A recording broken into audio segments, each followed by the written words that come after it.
তার দিকে তাকিয়ে এই ছোট্ট আয়াতটি পড়বেন, সে আপনার বশে বশীভূত হবে, সে আপনার প্রতি আকৃষ্ট হবে, সে আপনার প্রতি দেওয়ানা অস্থির হয়ে যাবে।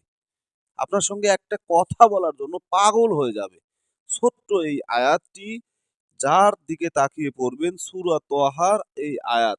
ঠিক আছে? সূরা তহার ৩৯ নাম্বার এই আয়াতের একটি অংশ মাত্র। এই আয়াতের একটি অংশ আপনি যার দিকে তাকিয়ে পড়বেন, পাঠ করবেন, তার চোখে চোখ রেখে যদি একবার এই আয়াতটা আপনি পাঠ করতে পারেন, সে ব্যক্তি আপনার জন্য অস্থির হয়ে যাবে আপনার সঙ্গে কথা বলার জন্য। হিপনোটাইজের মতো, ম্যাজিকের মতো, জাদুর মতো কাজ করে। কারেন্টের সুইচ দিতে দেরি, বাতি জ্বলতে দেরি না। এতটা পাওয়ারফুল, এতটা কার্যকারী। দেশ ও দেশের বাহির থেকে কালো জাদু তন্ত্র মন্ত্র এসকে চ্যানেলটি এই মুহূর্তে যারা দেখছেন সকলকে জানাই আন্তরিক প্রীতি ও শুভেচ্ছা, আন্তরিক ভালোবাসা। ভিডিওর শুরুতে জাতিগতভাবে প্রত্যেকটা মমিন মুসলমান ভাই বোনদেরকে জানাই সালাম, আসসালামু আলাইকুম। হিন্দু দাদা দিদির প্রতি আদাব, অন্যান্য সকল ধর্মের প্রতি আন্তরিক শুভেচ্ছা ভালোবাসা। তো গত কয়েকদিন যাবৎ আমাকে কয়েকজন ব্যক্তি, কলকাতার অনেক ভাই অনেক দাদা আমাকে ফোন দিয়েছেন, হুজুর আমি তো হিন্দু মানুষ, আমি এই আমলটা কেমনে করব, এই আমলটা আমি করতে পারবো, অনুমতি চাই। তো আমি আপনাদের এই কমেন্টের উত্তর দিতে দিতে মানে আমি নিজেই পেরেশান। প্রিয় ভাই ও বন্ধুগণ, দাদা দিদি, যারা যে অবস্থায় আছেন, যেখান থেকে কলকাতা বা ইন্ডিয়ার যে কোনো জায়গা থেকে আমার ভিডিও দেখছেন, সকলকে একটি কথা বলি, আমরা মুসলিম সমাজে মুসলিম যারা আছি বা মুসলমান যারা আছে, তারা কিন্তু হিন্দু শাস্ত্রের অনেক কিতাব থেকে তন্ত্রবিদ্যা করে, কাজ করে, কবিরাজি তন্ত্রমন্ত্র করে থাকে। তাই বলে কি সে হিন্দু হয়ে গেছে? হবে না। তো মুসলমানরা যদি করতে পারে তাহলে হিন্দুরা কেন পারবে না? এগুলো আমল, চিকিৎসা, আপনি করতে পারেন, সমস্যা নাই। তো আজকে যে আপনাদেরকে আমলটা আমি শিখাবো, সূরা তহার ৩৯ নাম্বার আয়াতের ছোট্ট একটি অংশ বিশিষ্ট। ঠিক আছে? একটি অংশ মাত্র। ছোট্ট একটা আমলের দ্বারা এত ফজিলত, ওয়া আলাইকাতু আলাইকা মুহাব্বাতান মিন্নি। এতটুকু শুধু আপনাকে পড়তে হবে। ঠিক আছে? পড়ে আপনি চোখে চোখ রাখলে সে ব্যক্তি আপনার সঙ্গে কথা বলার জন্য পাগল হয়ে যাবে, অস্থির হয়ে যাবে। কতটুকু একটা ছোট্ট একটা আমল, ছোট্ট একটা আমল। ওয়া আলাইকাতু আলাইকা মুহাব্বাতান মিন্নি। এতটুকু আপনি পড়বেন। কিভাবে পড়তে হবে? কিভাবে আমলটা করলে আপনার কার্য সিদ্ধি হবে? এখন আসেন, আপনাদেরকে আকর্ষণ করার জন্য, যে সৃষ্টি করার জন্য কোরআনী এই আমল, যার দিকে তাকিয়ে এই আয়াতটি পাঠ করবেন সে আপনার প্রতি দারুণভাবে আকৃষ্ট হবে। এটি মহব্বতের সেরা একটি আমল।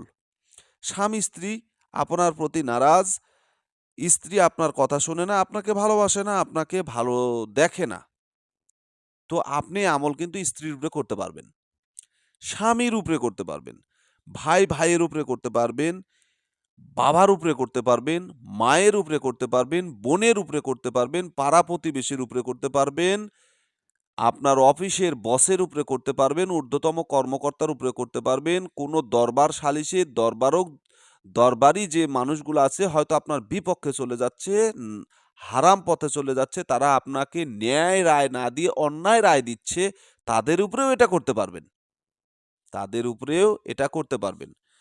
আপনি আদালতে গেছেন, কেস কাছারি মামলা মোকদ্দমায় জড়িয়ে গেছেন, মিথ্যা মামলায় আপনাকে ফাঁসানো হয়েছে, আপনি আদালতে দাঁড়িয়ে, কাঠগড়ায় দাঁড়িয়ে আপনি মনে মনে আয়াতটা পড়ে নেন। মনে মনে আয়াতটা পড়ে আপনি হাকিমের দিকে চায়া থাকেন, উকিলের দিকে তাকান, তারা আপনার অনুগত হয়ে যাবে, আপনার সঙ্গে খারাপ আচরণ করতে পারবে না। ইনশাআল্লাহ আপনি মামলা থেকে খালাস হবেন।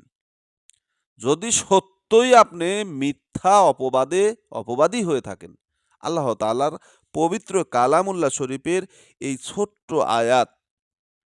ছোট্ট আয়াতের একটি অংশ, আয়াত ছোট না, আয়াতের ছোট্ট একটি অংশ, ওয়া আলাইকাতু আলাইকা মুহাব্বাতান মিন্নি। ঠিক আছে? এই যে এতটুকু যদি আপনি পড়েন, আপনার কাজ হয়ে যাবে। কিভাবে পড়বেন? আমলটা কি? নিয়মটা কি? এই আমলের নিয়মটা কি? এটা করার জন্য আবার ছেলে-মেয়েরা যদি কথা না শুনে অবাধ্য হয়ে যায়, তাদের উপরেও কিন্তু এটা করতে পারবেন। আমার কাছে অনেকেই ভিডিও চেয়েছেন, "হুজুর, ছেলে-মেয়ে কথা শুনতেছে না, একটু ভিডিও দেন তো।" ছেলে-মেয়ে কথা শোনে না, লেখাপড়া করে না, কথাবার্তা মানে না, আজে-বাজে ছেলেপেলেদের সঙ্গে মিশতেছে, নষ্ট হয়ে গেছে। হুজুর একটা ভিডিও দিবেন। তাদের উদ্দেশ্যে বলি, ওই সমস্ত পিতামাতার উদ্দেশ্যে বলি, এইটুকু আমল করেন। আল্লাহ তাআলার অশেষ দয়া মেহেরবানিতে ওই অবাধ্য সন্তানও আপনার বাধ্য হয়ে যাবে। ঠিক আছে? আমলটা করবেন কিভাবে? আপনি যাকে বশ করতে চান, তার দিকে তাকিয়ে একবার দরুদে ইব্রাহিম পাঠ করে নেন। ঠিক আছে? এরপর এই আয়াত আলাইকা মোহাব্বাতান মিন্নি পাঠ করুন। দূর থেকেই ফুঁক দিবেন। এই আমল কয়েকবার করবেন। যখনই তার দিকে তার সাথে দেখা হবে তখনই এই আমলটা করবেন। এই আমলটা যদি নিয়মিত, ধরেন একজন ব্যক্তির উপরে আপনি কাজটা করলেন, কিন্তু আপনি মনে করলেন কিরে, কাম করলাম, কাজের তাসির আসলো না। ভাই সারাদিন মিথ্যা কথা বলেন, ঝইঝাই করেন, বন্ধু-বান্ধবের সঙ্গে খারাপ কথা বলেন, আড্ডা দেন, আজে-বাজে জায়গায় যান। আপনার তো ভাষাই ঠিক হয় নাই। পবিত্র মুখটাকে অপবিত্র বানিয়ে ফেলেছেন। মিথ্যা হচ্ছে সকল পাপের মাতা। মিথ্যা বলতে বলতে আপনার মুখের জবানের বরকত নষ্ট হয়ে গেছে। আল্লাহ তাআলা মুখটাকে পবিত্র করেছে। আপনি মায়ের গর্ভে ছিলেন। মায়ের গর্ভে থাকা অবস্থায় মহান আল্লাহ তাআলা আপনার মুখটাকে বন্ধ করে রেখে মায়ের নাভির সঙ্গে আপনার নাভিটাকে মিলিয়ে দিয়ে আপনার মুখটাকে পবিত্র রেখেছে। আপনি এই পবিত্র মুখটা দিয়ে সারাদিন কত আজে-বাজে কথা বলেন, হাসি ঠাট্টার ছলে বন্ধু-বান্ধবের সঙ্গে গালিগালাজ করছেন। প্রিয় ভাই বন্ধুগণ, এই মুখটাকে অপবিত্র করেছেন। বেশি, বেশি ইস্তেগফার পড়ুন। বেশি, বেশি ইস্তেগফার পড়ুন। শোয়ে গেছেন, ঘুমিয়ে যাবেন, ঘুমানোর পূর্বে ৩ বার পড়েন, আস্তাগফিরুল্লাহ, আস্তাগফিরুল্লাহ রাব্বি মিন কুল্লি জামবি ওয়া আতুবু ইলাইহি, লা হাওলা ওয়ালা কুওয়াতা ইল্লা বিল্লাহিল আলিয়্যুল আযীম। হে আরশ ও জমিনের মালিক, হে আল্লাহ, হে মহান সৃষ্টিকর্তা, আপনি আমার লালনকর্তা, পালনকর্তা, সৃষ্টিকর্তা, রিজিক দাতা, কর্মদাতা, সবকিছুর মালিক আপনি। আপনার কাছে কতই না গুনাহ করেছি, পাপ করেছি। আল্লাহ, আমি তো মানুষ, ভুল করেছি। আমি তো আদম সন্তান, ভুল হয়েছে। আল্লাহ, আপনি ক্ষমা করে দেন। আপনি ক্ষমা না করলে কে ক্ষমা করবে? ক্ষমা করার কে আছে? কে আমাকে ভালোবাসে? কেউ না। দুনিয়ার সবার ভালোবাসায় স্বার্থ আছে। হে মহান রব, সৃষ্টিকর্তা, আপনার ভালোবাসায় কোনো স্বার্থকতা নেই। দয়া করে, মায়া করে আপনার এই গুনাহগার বান্দাকে আপনি ক্ষমা করে দিন। আল্লাহ তাআলা আপনাকে ঘুম থেকে জাগ্রত করবে বেগুনা মাসুম হিসেবে। আমলগুলো করেন। এরপরে এই আমলটা করেন। দেখেন আপনার মহাব্বতে পাগল হয়ে যাবে। অস্থির হয়ে আপনার কাছে চলে আসবে। তো প্রিয় ভাই ও বন্ধুগণ, আজকে এ পর্যন্তই আমি শেষ করছি। যদি চ্যানেলে নতুন হয়ে থাকেন, চ্যানেলটা সাবস্ক্রাইব করবেন। ভালো না লাগলে দেখতে থাকুন। দেখতে, দেখতে ভালো লাগা ভালোবাসা হয়ে যাবে। ইনশাআল্লাহ। তো আপনাদের আশয়, বিষয়, আপনাদের যেকোনো প্রশ্ন থাকলে প্রশ্নগুলো আমাকে কমেন্টে করতে পারেন। তো ভালো থাকুন, সুস্থ থাকুন। আল্লাহ হাফেজ।